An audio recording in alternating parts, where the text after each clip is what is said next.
Welcome to Shri Rajiv Gandhi IAS academy. Friends, இந்த வீடியோவில் September 24 மற்றும் 25ஆம் தேதிக்கான கரண்ட் அஃபேர்ஸ் எல்லாமே பார்க்க போகிறோம். சரி, வாங்க பார்க்கலாம். ஃப்ரெண்ட்ஸ், இந்த வீடியோட நோட்ஸ் எல்லாமே கீழே PDF டிஸ்கிரிப்ஷன் கொடுத்துருக்கோம். அதெல்லாமே கிளிக் பண்ணி டவுன்லோட் பண்ணிச்சிங்க. அப்புறம் நம்ம டெலிகிராம் குரூப் லிங்க்மே கீழே டிஸ்கிரிப்ஷன் கொடுத்துருக்கோம். அதுலேயுமே கிளிக் பண்ணி ஜாயின் பண்ணிங்க. நம்மளுடைய டெலிகிராம் குரூப்பில் டெய்லியுமே கரண்ட் அஃபேர்ஸ் குவிசஸ் கண்டுபிடி வரும். நீங்களுமே ஜாயின் பண்ணி அட்டன் பண்ணிக்கலாம். ஓகே, சரி வாங்க பார்க்கலாம். ஃபஸ்ட்டு 97வது ஆஸ்கர் விருதிற்கு இந்தியா சார்பில் அனுப்பப்பட்ட திரைப்படம் எது? இதற்கான ஆன்சர் லாபதா லேடிஸ். இப்போ பார்த்தீங்கன்னா அடுத்த ஆண்டு 97வது ஆஸ்கர் விருது வழங்கும் விழா நடைபெறும். இதில் நம்ம இந்தியா சார்பிலிருந்து லாபதா லேடிஸ் அப்படிங்கிற ஒரு ஹிந்தி படத்தை வந்து அனுப்பியிருக்கோம்.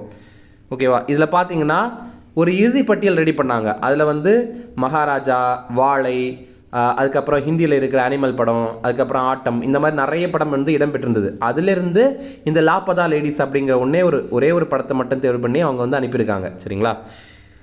இதை சிறந்த வெளிநாட்டு படத்திற்கான பிரிவில் தான் அனுப்பியிருக்காங்க.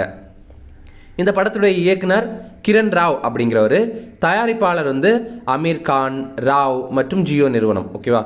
ரொம்ப முக்கியமாக அமீர் கானுடைய பேர் பார்த்து வச்சிங்க. அடுத்தது, இந்தியாவில் முதல் முறையாக கிளாட் 1B வகை குரங்கம்மை நோய் எங்குள்ளவருக்கு உறுதி செய்யப்பட்டது? இதற்கான ஆன்சர் கேரளா. நம்ம இந்தியாவில் முதல் முறையாக ஒருத்தர் வந்து இந்த கிளாட் 1B அப்படிங்கிற வகையான குரங்கம்மையினால் பாதிக்கப்பட்டிருக்காரு. இதை பற்றி டீட்டெயிலாக பார்க்கலாம். இவர் ஐக்கிய அரபு அமீரகத்திலிருந்து இந்தியா திரும்பியிருந்தார். அப்போ இவருடைய பிளட் சாம்பிள்ஸ் ஆய்வு பண்ணி பார்க்கும்போது தான் இவருக்கு இந்த கிளாட் 1B அப்படிங்கிற வகையான குரங்கம்மை இருக்குது அப்படிங்கிறத கண்டுபிடிச்சிருக்காங்க. இந்த கிளாட் 1B அப்படிங்கிறது ரொம்ப வேகமாக பரவியக்கூடிய வகையை சேர்ந்தது.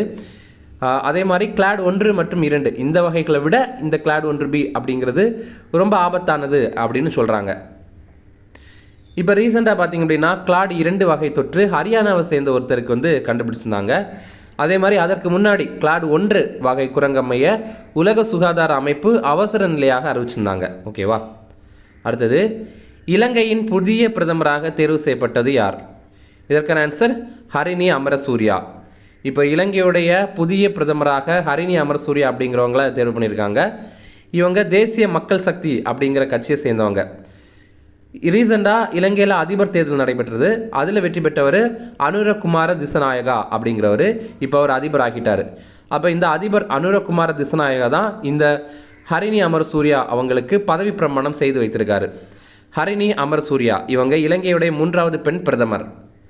இலங்கையுடைய தலைநகர் எது அப்படின்னா கொழும்பு. அடுத்தது, ஹாங்ஷூ ஓப்பன் 2024 டென்னிஸ் போட்டியில் எந்த பிரிவில் இந்திய அணி சாம்பியன் பட்டம் வென்றது? இதற்கான ஆன்சர் ஆடவர் இரட்டையர். இப்போ பார்த்தீங்கன்னா ஹாங்ஷூ ஓப்பன் டென்னிஸ் போட்டி நடைபெற்றது. இதில் ஆடவர் இரட்டையர் பிரிவில் இந்தியா சாம்பியன் பட்டம் வென்றிருக்காங்க.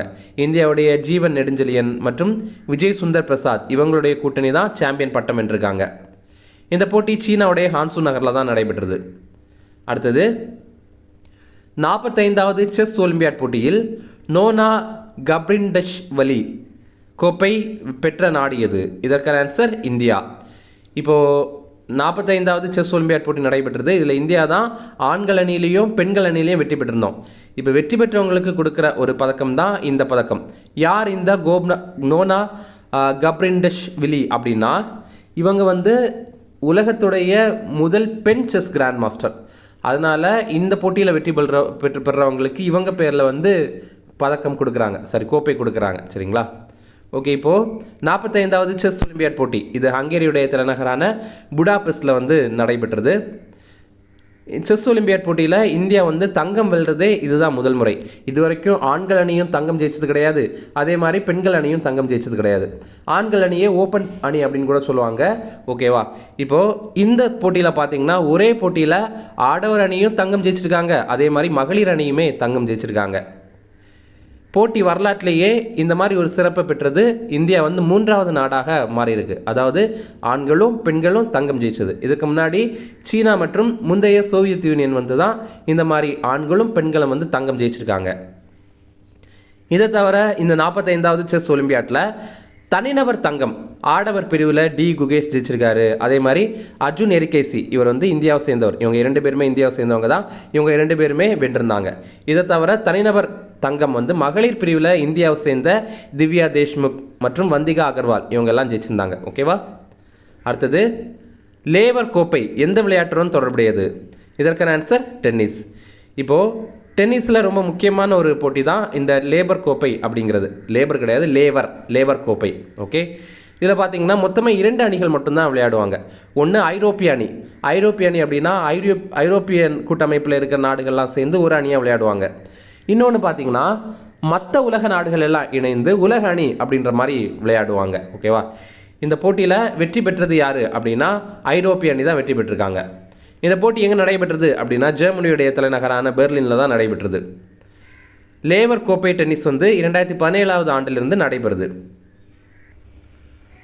ஃப்ரெண்ட்ஸ், நம்ம ராஜீவ்காந்தி ஐஏஎஸ் அகாடமியில் டிஎன்பிஎஸ்சி குரூப் 2 எக்ஸாம் வந்து வெற்றி பெற்றவங்க இவங்க எல்லாருக்குமே நம்ம வாழ்த்துக்கள் தெரிவிச்சுக்கலாம். இப்போ பார்த்தீங்கன்னா நம்ம இன்ஸ்டியூட்டில் டிஎன்பிஎஸ்சி குரூப் 1 மெயின்ஸ் அதே மாதிரி குரூப் 2 மெயின்ஸ் எக்ஸாமுக்கான கிளாஸ் வந்து நடைபெற்றுட்டு இருக்கு. நீங்கள் கூட ஜாயின் பண்ணிக்கலாம். நம்ம இன்ஸ்டியூட் வந்து சென்னை அண்ணா நகரில் இருக்குது, அங்கே வந்து படிக்கலாம், அல்லது ஆன்லைனில் கூட நீங்கள் படிக்கலாம். இது சம்மந்தமாக உங்களுக்கு தகவல் தெரியணும் அப்படின்னா ஸ்க்ரீனில் தெரிகிற இந்த 2 நம்பருக்கு கால் பண்ணி பேசிக்கலாம். அடுத்தது, இந்தியாவிலேயே முதல் முறையாக எந்த விமான நிலையம் விமான ரயில் சேவையை அறிமுகப்படுத்த திட்டமிட்டுள்ளது? இதற்கான ஆன்சர் டெல்லி விமான நிலையம். இப்போ டெல்லி விமான நிலையம் பார்த்தீங்க அப்படின்னா ஒரு திட்டம் போட்டிருக்காங்க. என்னென்னா இப்போது அங்கே வந்து அதாவது டெல்லி விமான நிலையம் அப்படிங்கிறது சின்ன இடம் கிடையாது, ரொம்ப பெரிய இடம். ஒரு இடத்துலேருந்து இன்னொரு இடத்துக்கு வரதுக்கே நிறைய தூரம் நடக்க வேண்டியது இருக்குது. அந்த மாதிரி தான் இருக்குது. ஓகேவா, அப்போது இவங்க என்ன பண்ணியிருக்காங்கன்னா அதுக்கு அந்த விமான நிலையம் இருக்குல்ல, அதுக்குள்ளாடியே ஒரு ரயில் வசதி வந்து தொடங்கலாம். இதன் மூலமாக ஒரு முனையத்தையும் இன்னொரு முனையத்தையும் வந்து ஈஸியாக இணைக்கலாம் அப்படின்ற மாதிரி ஒரு பிளான் வந்து வச்சுருக்காங்க.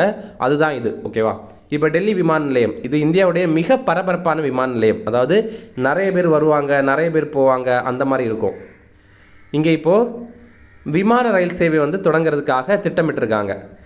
டெல்லி விமான நிலையங்களுடைய அனைத்து முனையங்களை இணைக்கிற மாதிரி தான் இதை வந்து பிளான் பண்ணியிருக்காங்க.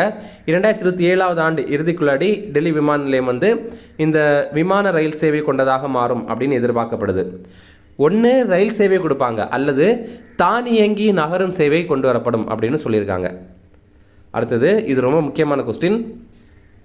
ரயில்வே அமைச்சகம் எந்த ஆண்டுக்குள் இந்தியாவில் உள்ள அனைத்து ரயில்களுக்கும் கவச் கருவி பொருத்த இலக்கு நிர்ணயம் செய்தது? இதற்கான ஆன்சர் 2030. இப்போ கவச் கருவி அப்படின்னா என்னன்னு பார்க்கலாம்.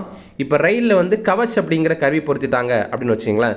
இப்போ 2 ரயில் எதிரில் வருது, ரெண்டுமே பிரேக் பிடிக்கல அப்படின்னா கூட இந்த கவச் கருவி இந்த 2 ரயில்லையுமே இருந்துச்சு அப்படின்னா இந்த எதிரில் வர ரயில் வந்து தானாகவே நின்றுடும். ஓகேவா, இந்த கவச் கருவி செயல்பட்டு தானாகவே வந்து பிரேக் அப்ளை பண்ணி தானாகவே நின்றுடும். ஓகேவா, இதே மாதிரி பார்த்தீங்கன்னா ரெட் சிக்னல் இருக்குது அப்படின்னாலும் இதை வந்து ஒருவேளை அந்த ட்ரெயினுடைய லோக்கோ பைலட் வந்து கவனிக்கலை அப்படின்னா கூட இந்த கவச் கருவி இருந்துச்சு அப்படின்னா தானாகவே அந்த ரயில் வந்து நின்றோம். இந்த மாதிரி இருக்கிறது தான் இந்த கவச் கருவி. இது இருந்துச்சு அப்படின்னு வச்சிங்களேன், நம்ம இந்தியாவில் நடைபெறுற ரயில் விபத்துகள் எல்லாம் நடக்காது. அப்போ இந்த கவச் கருவிகள் வந்து சில ரயில்களில் பொருத்திருக்காங்க. ஆனால் இப்போ ரயில்வே அமைச்சகம் ஒரு இலக்கு வச்சுருக்காங்க. என்னென்னா 2030 ஆண்டுக்குள்ளாடி இந்தியாவில் இருக்கிற எல்லா ரயில்களுக்குமே இந்த கவச் கருவி வந்து பொருத்தணும் அப்படிங்கிற ஒரு இலக்கு வச்சுருக்காங்க. ஓகேவா, இதே மாதிரி இந்திய ரயில்வேயுடைய இன்னும் 2 முக்கியமான இலக்கு பார்க்கலாம். 3000 புதிய ரயில்கள் வந்து அறிமுகம் பண்ணுறதுக்கான இலக்கு ஆண்டு 2027. அதே மாதிரி இந்திய ரயில்வே 0 கார்பன் உமிழ்வு இலக்கு ஆண்டு 2030. 2030க்கு அப்புறத்துலேருந்து நம்ம இந்திய ரயில்வே சார்பிலிருந்து எந்த ஒரு கார்பனும், அதாவது எந்த ஒரு புகையுமே வெளியில் வராது அப்படிங்கிறதான் சொல்கிறாங்க. மத்திய ரயில்வே அமைச்சர் யார் அப்படின்னா அஸ்வினி வைஷ்ணவ். அடுத்தது, தற்போது எந்த மாவட்டத்தில் உள்ள பிள்ளையார்பட்டியில் மினி டைட்டில் பூங்கா அமைக்கப்பட்டது? இதற்கான ஆன்சர் தஞ்சாவூர். முதல்ல டைட்டில் பூங்கா அப்படின்னா என்னன்னு பார்க்கலாம். இதெல்லாம் வந்து ஐடி பார்க். ஓகேவா, ஐடி ஒரு பெரிய பில்டிங் இருக்கும். அந்த பில்டிங்கில் பார்த்தீங்க அப்படின்னா நிறைய ஐடி கம்பெனி வந்து இருக்கும். ஓகேவா, நீங்கள் சில இடங்களில் பார்த்துருப்பீங்க, ஒரு பெரிய பில்டிங்காக இருக்கும். அதை வந்து டவர் அப்படின்னு சொல்லுவாங்க. இல்லை அப்படின்னா நீங்கள் சென்னையில் இருந்தீங்கன்னா சாஸ்திரி பவன் பார்த்துருப்பீங்க. அதெல்லாம் பார்த்தீங்க அப்படின்னா ரொம்ப பெரிய ஒரு பில்டிங், ஆனால் அதுக்குள்ளாடியே நிறைய ஆஃபீஸ் இருக்கும். அந்த மாதிரிப்பட்டது தான் இந்த டைட்டில் பூங்கா. இது முதல் முறையாக நம்ம தமிழ்நாட்டில் 2000ஆவது ஆண்டு சென்னையில் தரமணியில் திறந்திருந்தாங்க. அந்த நேரம் நம்முடைய முதல்வராக இருந்தது கருணாநிதி அவர்கள். ஓகேவா, அப்போ திறந்து ஐடியுடைய டெவலப்மெண்ட்டுக்காக இந்த மாதிரி தொடங்கியிருந்தாங்க. அதுக்கப்புறம் என்ன அப்படின்னா 2ஆம் நிலை நகரங்கள்லையும் இந்த டைட்டில் பூங்காக்கள் அமைக்கிறதுக்கான திட்டங்கள் வந்து இப்போ செயல்பட்டுட்டு வருது. இதில் முதல் முறையாக விழுப்புரம் மாவட்டத்தில் மினி டைட்டில் பூங்கா வந்து இந்த ஆண்டு February 17 தொடங்கியிருந்தாங்க. அடுத்தது தஞ்சாவூர் மாவட்டத்தில் பிள்ளையார்பட்டி அப்படிங்கிற பகுதியில் இப்போ மினி டைட்டில் பூங்கா ஒன்று தொடங்கியிருக்காங்க. அதே மாதிரி சேலமில் ஆனை கவுண்டன்பட்டி அப்படிங்கிற பகுதியில் ஒரு மினி டைட்டில் பூங்கா வந்து அமைத்திருக்காங்க. இதெல்லாமே தனித்தனியாக ஒரு பெரிய ஒரு பில்டிங். ஓகேவா, சேலமில் ஆனை கவுண்டன்பட்டியில் ஒரு பெரிய பில்டிங் இருக்கும், அந்த பில்டிங்கில் சில நிறுவனங்கள் சேர்ந்து பணிபுரிவாங்க, அந்த மாதிரி இருக்கிறது தான். ஓகேவா? அடுத்தது, இது ரொம்ப முக்கியமான கொஸ்டின். போக்ஸ்கோ சட்டம் எந்த ஆண்டு நடைமுறைக்கு வந்தது? இதற்கான ஆன்சர் 2012. போக்ஸ்கோ இதோடைய விரிவாக்கம் பாருங்கள், protection of children from sexual offences அப்படிங்கிறது தான். இது சம்பந்தமான சட்டம் தான் இந்த போக்ஸ்கோ சட்டம். இதோடைய தமிழ் பேர் என்ன அப்படின்னா சிறார் பாலியல் குற்றங்கள் தடுப்பு சட்டம் அப்படிங்கிறது. இது என்ன அப்படின்னா, இப்போது உச்சநீதிமன்றம் ஒரு வரலாற்று சிறப்புமிக்க தீர்ப்பு வந்து வழங்கியிருக்காங்க. என்னென்னா, சிறார்களுடைய ஆபாச படம் பார்க்கிறதே குற்றம் அப்படின்னு சொல்லியிருக்காங்க. ரீசெண்டாக மெட்ராஸ் உயர்நீதிமன்றம் வந்து ஒரு தீர்ப்பு வழங்கியிருந்தாங்க. என்னென்னா, சிறார்களுடைய ஆபாச படம் பார்க்கிறதும் பதிவிறக்கம் பண்ணுறதும் குற்றம் ஆகாது அப்படின்னு அவங்க சொல்கிறாங்க. அதாவது மெட்ராஸ் உயர்நீதிமன்றத்துடைய கண்ணோட்டத்தில் பார்த்தீங்க அப்படின்னா, ஒருத்தங்க சிறாருடைய ஆபாச படத்தை வந்து அவங்க ஃபோனில் வருது அப்படிங்கிறதுக்காக அவங்க ஜஸ்ட்டு பார்க்குறாங்க அப்படிங்கிறனால அதை நம்ம குற்றமாக கருதிட முடியாது. அதே மாதிரி அது நெட்டில் இருக்குது அப்படிங்கிறத டவுன்லோட் பண்ணுறதுனால அவர் வந்து ஒரு குற்றவாளி அப்படின்னு நம்ம கருதிட முடியாது அப்படின்ற மாதிரி மெட்ராஸ் உயர்நீதிமன்றம் வந்து தீர்ப்பு வழங்கியிருந்தாங்க. ஆனால் இப்போ மெட்ராஸ் உயர்நீதிமன்றத்துடைய தீர்ப்பை ரத்து பண்ணிட்டு உச்சநீதிமன்றம் என்ன தீர்ப்பு வழங்கியிருக்காங்க அப்படின்னா, சிறார்களுடைய ஆபாச படத்தை பார்க்கிறதே குற்றம் தான் அப்படின்னு தீர்ப்பு வழங்கியிருக்காங்க. இது போக்ஸ்கோ சட்டப்படி குற்றம் அப்படின்னு உச்சநீதிமன்றம் வந்து தீர்ப்பு வழங்கியிருக்காங்க. அதே மாதிரி இன்னும் தெளிவாக பார்க்கணும் அப்படின்னா, சிறார்களுடைய ஆபாச படத்தை பார்க்கறது, தரவிறக்கம் பண்ணுறது, அதாவது டவுன்லோட் பண்ணுறது, அதுக்கப்புறம் அதை பகிர்றது, அதுக்கப்புறம் வந்து விநியோகம் பண்ணுறது, இதெல்லாமே குற்றம் அப்படின்னு சொல்லியிருக்காங்க. அதே மாதிரி இனிமேல் அதை சிறார் ஆபாச பட காட்சிகள் அப்படின்னு சொல்லக்கூடாது, அதற்கு பதிலாக சிறார் பாலியல் சுரண்டல் மற்றும் துஷ்பிரயோகம் அப்படின்னு தான் சொல்லணும் அப்படின்னு சொல்லியிருக்காங்க உச்சநீதிமன்றம். ஏன் அப்படி சொல்கிறாங்க அப்படின்னு பாருங்களேன். இப்போ சாதாரண ஒரு ஆபாச படம் அப்படின்னா 2 வயதானவங்க, அதாவது 18 வயதுக்கு மேற்பட்டவங்க வந்து அதில் நடிக்கிறாங்க, ஏதாவது பண்ணுறாங்க, ஓகேவா? ஆனால் இந்த சிறார் பார்த்தீங்கன்னா அந்த சிறாரை வந்து ஏமாற்றி அதை வந்து சுரண்டுறாங்க, அதை ஒருத்தங்க வீடியோவாக பதிவு பண்ணுறாங்க, ஓகேவா? இதை வந்து நம்ம நார்மலாக ஒரு சிறார் ஆபாச பட காட்சி அப்படின்னு சொல்லிடக்கூடாது, அது வந்து சிறார் பாலியல் சுரண்டல் மற்றும் துஷ்பிரயோகம் அப்படின்னு தான் சொல்லணும் அப்படின்னு உச்சநீதிமன்றம் சொல்லியிருக்காங்க. இங்கிலீஷில் இதை வந்து child sexual exploitive and abusive material அப்படின்னு தான் சொல்லணும் அப்படின்னு சொல்லியிருக்காங்க. அடுத்தது, உலக அளவில் தொழுநோயை ஒழித்த முதல் நாடு எது? இதற்கான ஆன்சர் ஜோர்டான். இப்போ ஜோர்டான் நாடு உலக அளவிலேயே தொழுநோயை ஒழித்த முதல் நாடாக வந்து உருவாயிருக்காங்க. இதோடைய அர்த்தம் என்ன அப்படின்னா, புதிதாக இப்போ வந்து யாருக்குமே தொழுநோய் வரலை அப்படிங்கிறது தான் அர்த்தம், ஓகேவா? முன்னாடியே தொழுநோய் இருக்கிறவங்களுக்கு இருந்துட்டு தான் இருக்கும், ஆனால் இப்போ புதிதாக கேஸ் வந்து நடைபெறலை, சரி புதிதாக கேஸ் வந்து யாருக்குமே வரலை அப்படிங்கிறது தான் அர்த்தம். இப்போ ஜோர்டான் வந்து தொழுநோயை ஒழித்த முதல் நாடாக உருவாயிருக்கு. இதற்காக உலக சுகாதார அமைப்பு அங்கீகாரம் வழங்கியிருக்காங்க. நம்ம இந்தியா தொழுநோயை ஒழிக்கிறதுக்கான இலக்கு ஆண்டாக 2027 ஆண்டு வந்து வச்சுருக்காங்க. அதே மாதிரி உலக அளவில் தொழுநோயை ஒழிக்கிறதுக்கான இலக்கு ஆண்டாக 2030 ஆண்டை வச்சுருக்குறாங்க. உலக தொழுநோய் ஒழிப்பு தினம் வந்து ஜனவரி 28, அதாவது ஜனவரி மாதத்துடைய கடைசி ஞாயிற்றுக்கிழமையை தான் நம்ம இந்த மாதிரி கடைபிடிக்கிறோம். இந்த ஆண்டு அது ஜனவரி 28, அடுத்த ஆண்டு அது மாறும், ஓகேவா? அடுத்தது, போதைப் பொருள் தடுப்பு பணியகத்தின் புதிய தலைவராக நியமனம் செய்யப்பட்டவர் யார்? இதற்கான ஆன்சர் அனுராக் கர்க். இப்போது என்சிபி, அதாவது நார்கோட்டிக்ஸ் கண்ட்ரோல் பியூரோ அப்படிங்கிற அமைப்புடைய புதிய டைரக்டர் ஜெனரலாக அனுராக் கர்க் அப்படிங்கிற ஒருத்தரை நியமனம் பண்ணியிருக்காங்க. போதைப் பொருள் தடுப்பு பணியகம் இது மத்திய உள்துறை அமைச்சகத்துக்கு கீழே தான் வருது. இது 1986 ஆண்டு உருவாக்கியிருந்தாங்க. இதோடைய தலைமையகம் வந்து புதுடெல்லியில் இருக்குது. அடுத்தது இம்பார்ட்டன்ட் டேஸ் பார்க்கலாம். உலக அமைதி தினம், இது September 21, international day of peace. இந்த ஆண்டுக்கான கருப்பொருள் அமைதி கலாச்சாரத்தை வளர்ப்போம் அப்படிங்கிறது தான். முதல் உலக அமைதி தினத்தை 1982 ஆண்டு செப்டம்பர் 21 ஐநா சபை வந்து கொண்டாடினாங்க. அடுத்தது, உலக அல்சைமர் தினம், இது செப்டம்பர் 21 வேர்ல்ட் அல்சைமர் டே. இது ஒரு ஞாபக மறதி நோய்.